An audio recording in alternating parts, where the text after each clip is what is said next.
Andrews Mustangs, 2-0 on the season, visiting Greenwood. Well, kind of visiting them. Sort of. Visiting them in Midland, at least, meeting them.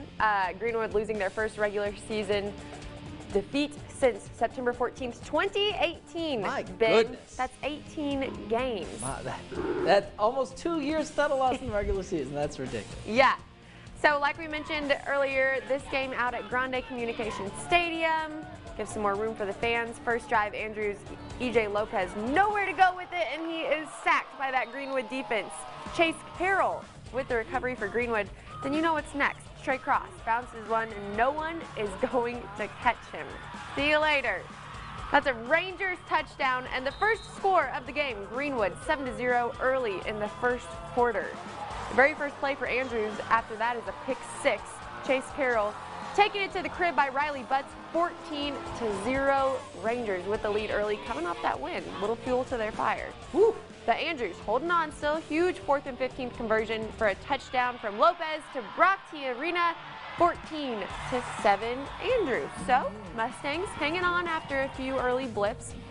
Greenwood getting the ball back. Cross again up the middle. Woo. And he scores. Looking like they're going to run away.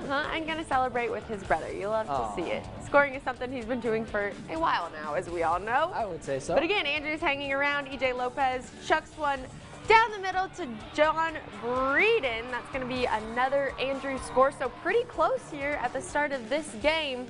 But the Rangers managed to edge out Andrews 36-29. Greenwood gets back into the win column. Our own Game of the Week reporter Jake Eichstead caught up with Coach Purser following his big win. Ben, Aaron, welcome to Grande Communications Stadium. Just wrapped up an incredibly exciting game. Greenwood edging out Andrews late. Now, I got Coach Rusty Purser here. Coach, I want to talk about the offense, or excuse me, I want to talk about the defense first. I know Andrews has a very explosive offense. You guys did a very good job holding them, forced a lot of turnovers.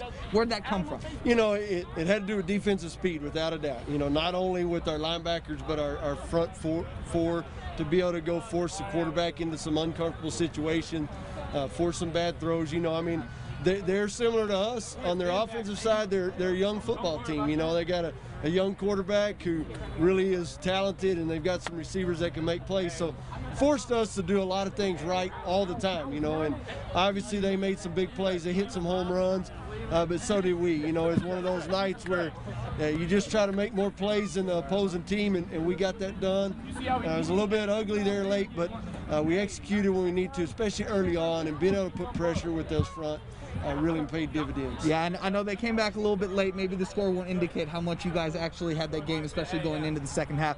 But let's talk about the offense now. You know, I mean, I covered y'all last year a few times. We talked about Trey Cross.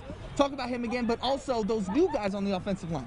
You know, we've been waiting on Trey to have an explosive night, and he had some big carries tonight.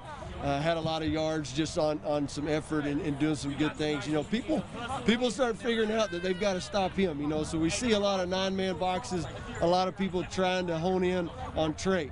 Well, that puts a lot of pressure on our offensive line, and so we've got a group that's still trying to learn as well. It's a young group. There is not a returning varsity player on our offensive line from our tight end all the way through.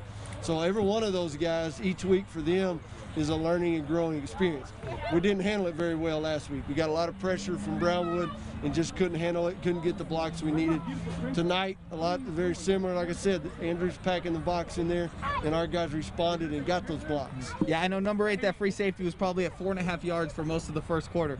And Coach, I know you guys got Canyon next. What are you going to take away from tonight's win into next week? Well, I tell you, we're going to have to get a lot better at covering the passing game, because that's what Canyon lives on. So, you know, we're going to have to be able to really focus in on ourselves and not give up those explosive plays. You know, 5, 6, 7-yard passes, those are one of those things that may get you beat, but it's going to take a long time to do it. When you let them throw it over the top and go to the house on a 60-yard touchdown, that's not what we need to happen. So we've got to really focus in on our secondary. We've got to get better, you know, there as far as our communication and being where we need to be all the time. Coach Purser, thank you so much for your time. I really appreciate it. Thank you. Again, guys, an incredibly great game from Greenwood, a great response after that. After the loss from last week. Greenwood Rangers going undefeated in last year's regular season. Hopefully